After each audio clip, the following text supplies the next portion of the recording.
नज़र नज़र में उतरना कमाल होता है, नफस नफस में बिखरना कमाल होता है। बुलंदियों पे पहुंचना कोई कमाल नहीं, बुलंदियों पे ठहरना कमाल होता है। नमस्कार दोस्तों, मैं हूं आर डी प्रजापति। स्वागत करता हूं आप सबका स्टडी ऑन यूट्यूब चैनल के आज 27 अगस्त 2020 के महत्वपूर्ण करंट अफेयर्स के वीडियो में। दोस्तों, आज के करंट अफेयर्स की पीडीएफ आप हमारे टेलीग्राम चैनल से डाउनलोड कर सकते हैं, जिसके लिंक आपको वीडियो के डिस्क्रिप्शन बॉक्स में मिल जाएगी। अगर आप हमारे चैनल पर नए हैं और ये वीडियो देख रहे हैं तो वीडियो को अंत तक देखिए। आपको वीडियो कैसा लगा जरूर से कमेंट बॉक्स में बताइए। साथ ही स्टडी ऑन यूट्यूब चैनल को सब्सक्राइब कर लीजिए और बेल आइकन प्रेस करके रखिए ताकि आने वाले वीडियोज के नोटिफिकेशन आपको सबसे पहले मिल जाए। दोस्तों, अब चर्चा करेंगे उन प्रश्नों की जो कि पूछा था हमने पिछले वीडियो में आपसे। पहला प्रश्न था, भारत के किस राज्य में सबसे लंबे नदी रोपवे का उद्घाटन किया गया है? तो दोस्तों, असम में सबसे लंबे नदी रोपवे का उद्घाटन किया गया है। और इसके बारे में चर्चा करें तो इसकी लंबाई कुल 1.8 किलोमीटर है, जो कि ब्रह्मपुत्र नदी पर गुवाहाटी और उत्तरी गुवाहाटी को आपस में जोड़ता है। दोस्तों, जो उत्तरी गुवाहाटी में कचेरी घाट है और गुवाहाटी में कचेरी घाट है और उत्तरी गुवाहाटी में जो गोल गोविंदा मंदिर है, उन दोनों के बीच में ये रोपवे बनाया गया है, जिसकी लंबाई कितनी है? 1.8 किलोमीटर। दोस्तों, इससे क्या होगा? पर्यटन में बढ़ावा मिलेगा, क्योंकि यहाँ पे समय कम हो गया है, जो दूरी तय करनी पड़ती थी वो बहुत कम हो गई है। अब इससे क्या होगा, जैसे गुवाहाटी शहर है, शक्तिशाली ब्रह्मपुत्र मोरद्वीप पर उमानंद मंदिर, तो आदि जैसी जो भी जगह है वहाँ पर आसानी से पहुँचा जा सकेगा। अगला प्रश्न है, स्वच्छ सर्वेक्षण 2020 के अनुसार देश का सबसे स्वच्छ राज्य कौन सा है? तो दोस्तों, सबसे स्वच्छ सर्वेक्षण 2020 के अनुसार छत्तीसगढ़ को घोषित किया गया है। और इसके बारे में चर्चा करें तो दोस्तों, छत्तीसगढ़ ने बहुत सारी मेहनत की है इसके बीच में। और ये जो सर्वेक्षण है वो किसके द्वारा जारी किया गया है? केंद्रीय आवास और शहरी मामलों के मंत्रालय द्वारा। तो इस सर्वेक्षण में छत्तीसगढ़ ने अपना वर्चस्व हासिल किया है। दोस्तों, छत्तीसगढ़ को जो ये सर्वे आया है उसके अनुसार 14 राष्ट्रीय पुरस्कार मिले हैं। और इस सफलता को हासिल करने के लिए राज्य में कई पहल शुरू की गई थी। दोस्तों, राज्य में 100% डोर टू डोर कचरा संग्रहण सुनिश्चित किया गया है।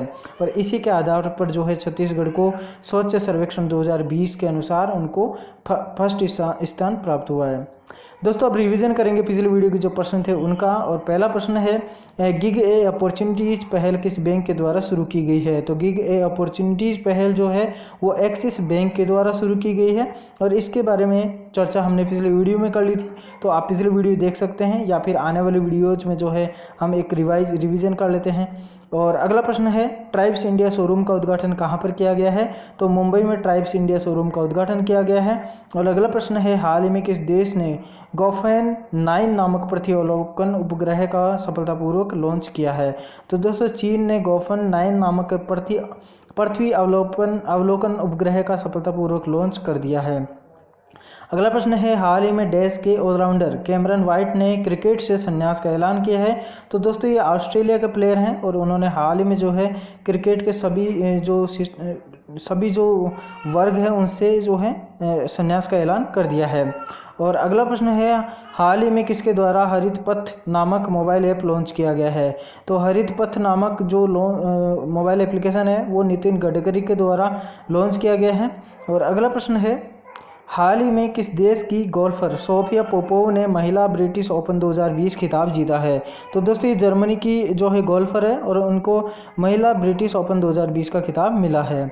अगला प्रश्न है, कौशल विकास मंत्रालय ने कौशल विकास के लिए देश के साथ साझेदारी की है? तो कौशल विकास मंत्रालय ने शिपिंग मंत्रालय के साथ में कौशल विकास के लिए साझेदारी की है। अगला प्रश्न है, हाल ही में डीआरडीओ के प्रमुख जी सतीश रेड्डी का कार्यकाल 2 वर्ष के लिए बढ़ाया गया है। डीआरडीओ का मुख्यालय कहाँ पर स्थित है? तो नई दिल्ली में डीआरडीओ का मुख्यालय स्थित है। तो ये तो होगी रिवीजन की बात। अब चर्चा करेंगे आज 27 अगस्त 2020 के जो महत्वपूर्ण करंट अफेयर्स बनते हैं उनकी। और उससे पहले बोलेंगे कि अगर आपको वीडियो पसंद आ रहा है तो लाइक करिए, शेयर करिए। और दोस्तों, अभी तक सब्सक्राइब नहीं किया तो सब्सक्राइब करके बेल आइकन प्रेस कर लीजिए ताकि आने वाले वीडियोज़ का नोटिफिकेशन आपको सबसे पहले मिल जाए। आज का पहला प्रश्न है दोस्तों, हाल ही में किसने माइंड स्पोर्ट्स ओलंपियाड यानी कि एमएसओ में मेंटल कैलकुलेशन वर्ल्ड कप यानी कि एमसीडब्ल्यूसी में स्वर्ण पदक जीता है? तो दोस्तों, नीलकंठ भानु प्रकाश है। उन्होंने ये भारत की ओर से इन्होंने जो है माइंड स्पोर्ट्स ओलंपियाड में मेंटल कैलकुलेशन वर्ल्ड कप में स्वर्ण पदक हासिल किया है। भानु जो है उन्होंने शकुंतला देवी, स्कॉट प्लांसबर्ग जैसे जो भी दिग्गज जो गणितज्ञ थे उनका रिकॉर्ड तोड़ा और एक नया ऑल टाइम रिकॉर्ड कायम किया है। है। दोस्तों 20 वर्षीय नीलकंठ भानुप्रकाश दिल्ली विश्वविद्यालय के सेंट स्टीफन कॉलेज में गणित के छात्र हैं और उन्होंने दुनिया के सबसे तेज ह्यूमन कैलकुलेटर होने का जो है 4 वर्ल्ड रिकॉर्ड और 50 लिम्का रिकॉर्ड्स को अपने नाम पर किया है। अगला प्रश्न है, किस देश के पूर्व राष्ट्रपति पास्कल लिसोबा का हाल ही में निधन हो गया। दोस्तों ये कांगो देश के राष्ट्रपति थे, पूर्व राष्ट्रपति थे और इनका हाल ही में निधन हो गया है। और इनके बारे में चर्चा करें तो ये जो है 1992 से 1997 तक कांगो के राष्ट्रपति के रूप में इन्होंने कार्य किया और उन्होंने अल्फोंस मासम्बा डिबेट के राष्ट्रपति काल में भी प्रधानमंत्री के रूप में कार्य किया था। और कांगो गणराज्य के हाई कोर्ट ने इनको 2001 में देशद्रोह और भ्रष्टाचार के लिए 30 साल की सज़ा सुनाई थी। दोस्तों कांगो गणराज्य की बात करें तो राष्ट्रपति है डेनिस सासो गुगेसा और प्रधानमंत्री है क्लेमेंट मुम्बा और राजधानी क्या है ब्रांजाविल। तो इस तरह से बात होगी कांगो गणराज्य की, जहाँ के जो पूर्व राष्ट्रपति थे पास्कल लिसोबा, जिनका हाल ही में निधन हो गया है। अगला प्रश्न है, हाल ही में किसने डिजिटल सेवाओं के लिए सुपर ऐप लॉन्च किया है। तो दोस्तों टाटा ग्रुप द्वारा हाल ही में जो है डिजिटल सेवाओं के लिए सुपर ऐप लॉन्च किया गया है। दोस्तों ये जो ऐप है, जैसे कि अभी जियो ने जियो मार्ट निकाला और जियो का बहुत सारे फील्ड में जैसे इलेक्ट्रॉनिक्स है, रिलायंस का, ठीक है, तो रिलायंस का एक तो अभी हाल ही में जो है जियो मार्ट निकाला गया और इसका रिलायंस इंडस्ट्रीज है। तो बहुत सारी ऐसे इसके ग्रुप्स हैं जो कि डिजिटली मार्केटिंग भी करता है। इसी तरीके से टाटा ने भी अपना एक एप्लीकेशन लॉन्च किया है जिसका नाम है सुपर ऐप, ठीक है। तो यहाँ पर टाटा समूह ने उपभोक्ता उत्पाद की श्रृंखला पेशकश करने के लिए देश के असमान बिक्री क्षेत्र को एक साथ लाने के लिए सुपर ऐप नाम से एक ऐप लॉन्च किया है। दोस्तों ये जो ऐप है खाने पीने, ऑर्डरिंग, फैशन और जीवन शैली, उपभोक्ता इलेक्ट्रॉनिक्स और अन्य जो भी उपभोक्ता उत्पाद है, बीमा, वित्तीय सेवाएं, शिक्षा, स्वास्थ्य सेवा और बिल भुगतान जैसी सभी सुविधाएं टाटा ग्रुप भी अब मुहैया करवाएगा। किस ऐप के द्वारा? सुपर ऐप के द्वारा। दोस्तों टाटा ग्रुप की बात करें तो अध्यक्ष है नटराजन चंद्रशेखरन और मुख्यालय कहाँ पर स्थित है टाटा ग्रुप का? मुंबई महाराष्ट्र में। अगला प्रश्न है, देश की नई राष्ट्रीय शिक्षा नीति को लागू करने वाला पहला राज्य निम्न में से कौन सा बना है? तो दोस्तों जो पहला राज्य बना है वो बना है कर्नाटक। कर्नाटक ने हाल ही में जो नई शिक्षा नीति आई है, राष्ट्रीय शिक्षा नीति आई है, उस नीति को अभी जो है लागू किया है और ऐसा करने वाला कर्नाटक पहला राज्य बन जाएगा। दोस्तों कर्नाटक की यहाँ पे बात करें तो मुख्यमंत्री कौन है? Doctor CN अश्वनाथ। तो उन्होंने जो है अश्वनाथ नारायण ने उन्होंने घोषणा की है कि राष्ट्रीय शिक्षा नीति वहाँ पर लागू की जा रही है और ऐसा करने वाला जो है कर्नाटक पहला राज्य बनेगा। कर्नाटक राज्य सरकार द्वारा राष्ट्रीय शिक्षा नीति को लागू करने के लिए प्रशासनिक सुधार और कानून में जो संशोधन है, जो भी आवश्यक ऐसी चीज़ें हैं उनके लिए कदम उठाए जा रहे हैं।